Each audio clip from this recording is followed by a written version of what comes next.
Hello friends, तो आज मैं बात करने वाला हूँ द इनविजिबल मैन फिल्म के स्पॉइलर फ्री रिव्यू के बारे में। तो चलिए देखते हैं क्या खास है इस फिल्म में जिस वजह से आपको ये फिल्म देखनी भी चाहिए या नहीं।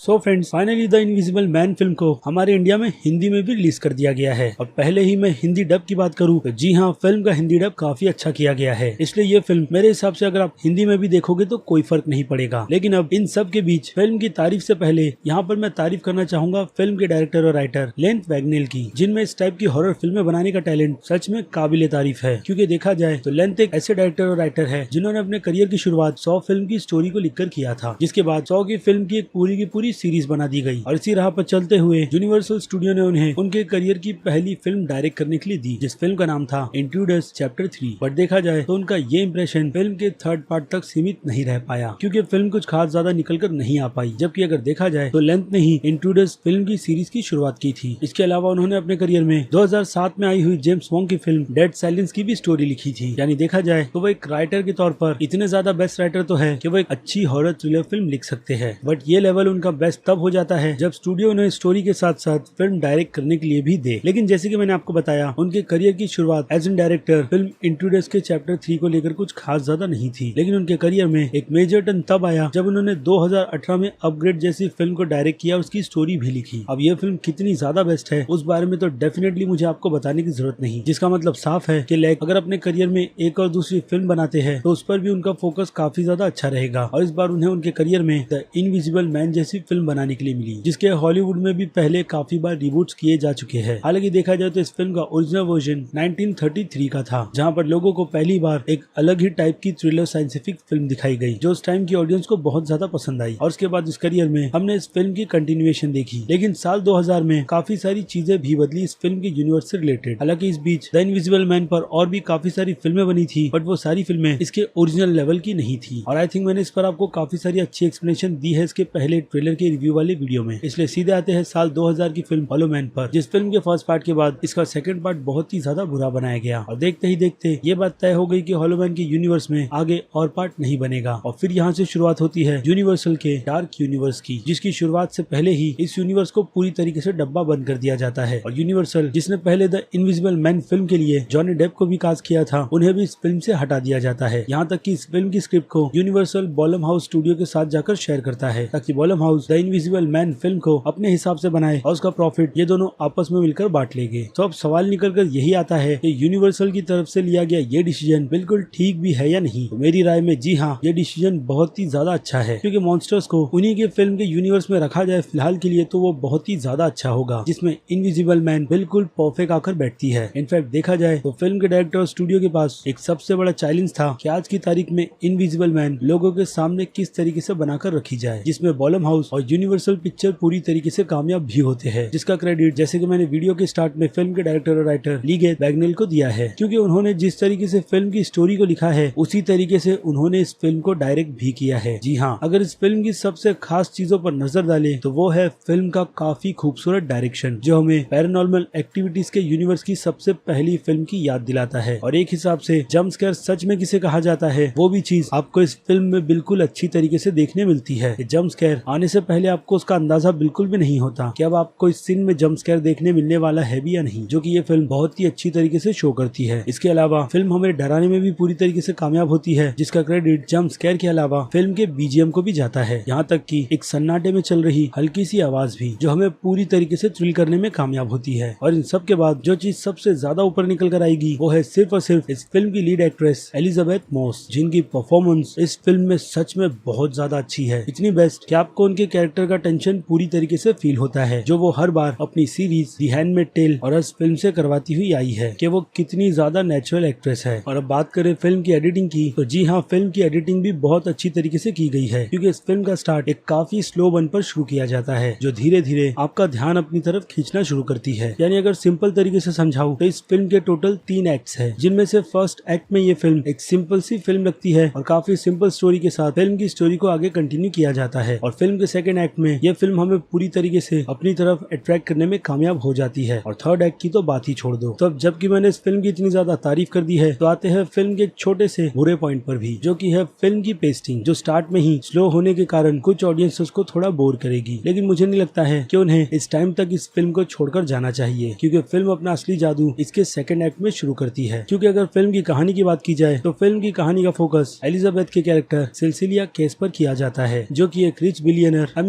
टेक बिलियनर एडवेंट गिफ्ट की गर्लफ्रेंड है, जिस कैरेक्टर का रोल इस फिल्म में प्ले किया है ओलिवर जैक्सन ने, जिन्हें हमने इसके पहले the hunting of hill house के नेटफ्लिक्स की सीरीज में देखा है, जहाँ पर उनकी परफॉर्मेंस सच में बहुत ज्यादा अच्छी थी। लेकिन इस फिल्म में भी उनका जो थोड़ा सा रोल है वो हमें काफी ज्यादा अच्छा लगता है। इसके अलावा फिल्म में जितनी भी कास्टिंग दिखाई गई है उन सभी का रोल फिल्म में ठीक ठाक है, क्योंकि पूरी फिल्म का फोकस सिर्फ और सिर्फ एलिजाबेथ के कैरेक्टर पर ही था। लेकिन फिर भी बाकी की सपोर्टिंग कास्ट ने फिल्म को अच्छी तरीके से ग्रिप दिया है। खैर, तो आ जाए फिर से फिल्म के प्लॉट पर। तो कैसेलिया ये चाहती है कि वो अपने बॉयफ्रेंड एडविन से किसी न किसी तरीके से पीछा छुड़ा ले, क्योंकि कहानी का फोकस फिल्म के स्टार्ट में डोमेस्टिक वायलेंस पर ही रखा जाता है, जो एडविन अपनी गर्लफ्रेंड कैसेलिया के साथ करता है। जिसके बाद वो इन सब से बाहर निकलने के लिए एंड्रिस के चंगुल से भाग जाती है और कुछ हफ्तों बाद कैसेलिया को ये खबर मिलती है कि एंड्रिस ने आत्महत्या कर ली और अपनी सारी की सारी प्रॉपर्टी उसने कैसेलिया के नाम पर कर दी है। जिसके बाद कैसेलिया अपनी नॉर्मल लाइफ में लौटने की कोशिश करती है, लेकिन वहाँ पर उसे चीजें थोड़ी अजीब सी लगने लगती है, मानो जैसे कभी कभी कैसेलिया को ये लगता है कि इसका बॉयफ्रेंड एडविन मरा नहीं बल्कि अभी भी जिंदा है। इनफैक्ट वो जिस चीज पर एक्सपेरिमेंट कर रहा था वो उसमें सक्सेस हो गया है, यानी वही फिल्म के टाइटल की तरह गायब होने का। लेकिन कैसेलिया की इस बात पर कोई भी भरोसा नहीं करता और देखते ही देखते लोग कैसेलिया के कैरेक्टर को पागल समझने लगते हैं, जो कि शायद एक पॉइंट पर हमें भी लगता है कि क्या ये जो कुछ भी चल रहा है वो बस कैसेलिया की एक इमेजिनेशन है या फिर कुछ और, जिसे जानने के लिए आपको डेफिनेटली ये फिल्म मैं हाईली रिकमेंड के साथ साथ यही कहूंगा कि देखनी जरूर चाहिए, क्योंकि ऊपर से इस फिल्म को हमारे इंडिया में हिंदी में भी रिलीज किया गया है, वो भी हमारे इंडियन थिएटर्स में। तो जाइए जाकर इस टाइप की फिल्म को बहुत ज्यादा सपोर्ट दिखाइए, क्योंकि थिएटर में जिस वक्त मैं इस फिल्म को देखने बैठा था तो गिनती के बस 5 ही लोग मेरे साथ इस फिल्म को थिएटर में देखने बैठे थे और स्टार्ट में उन्हें भी इस फिल्म में जरा भी इंटरेस्ट नहीं था। लेकिन जैसे जैसे ये फिल्म अपने सेकंड एक्ट में आ गई तो उन लोगों का भी इंटरेस्ट फिल्म की तरफ पूरी तरीके से चला गया। तो इससे आप अंदाजा लगा लो कि फिल्म कितनी ज्यादा अच्छी बनाई गई है। इसलिए मैं फिर से यही कहूंगा कि जब इस फिल्म को हिंदी में रिलीज किया गया है तो अपना सपोर्ट जरूर दिखाइए इस फिल्म को। खैर, तो अब आते हैं फिल्म की रेटिंग्स पर, जिनमें अगर मैं बात करूँ फिल्म के एक्शन की तो जी हाँ, इस फिल्म में आपको अपग्रेड फिल्म के लेवल का एक अलग ही एक्शन देखने मिलेगा, जिसके चलते एक्शन को मैं दूंगा 5 में से 2.5 स्टार। उसके बाद आ जाए कॉमेडी पर तो फिल्म में कॉमेडी है लेकिन ना के बराबर, जिसके चलते कॉमेडी को मैं दूंगा 5 में से आधे स्टार। उसके बाद आ जाए फिल्म के ड्रामा पर तो ड्रामा यहाँ पर सीधे सीधे 5 में से 3.5 स्टार ले जाते हैं, क्योंकि इस फिल्म की स्टोरी बिल्कुल भी नई नहीं है, लेकिन जिस तरीके से इस फिल्म को डायरेक्ट कर हमारे सामने रखा गया है वही चीज इस फिल्म को बहुत ज्यादा स्पेशल बनाती है। और अब आ जाए फिल्म के हॉरर और सस्पेंस पर तो इन दोनों के ही मैं 5 में से 4 स्टार दूंगा, क्योंकि हॉरर फिल्म में बहुत ही अच्छी तरीके से सेट किया गया है। और बात करें फिल्म के सस्पेंस की तो जिस तरीके से इस फिल्म के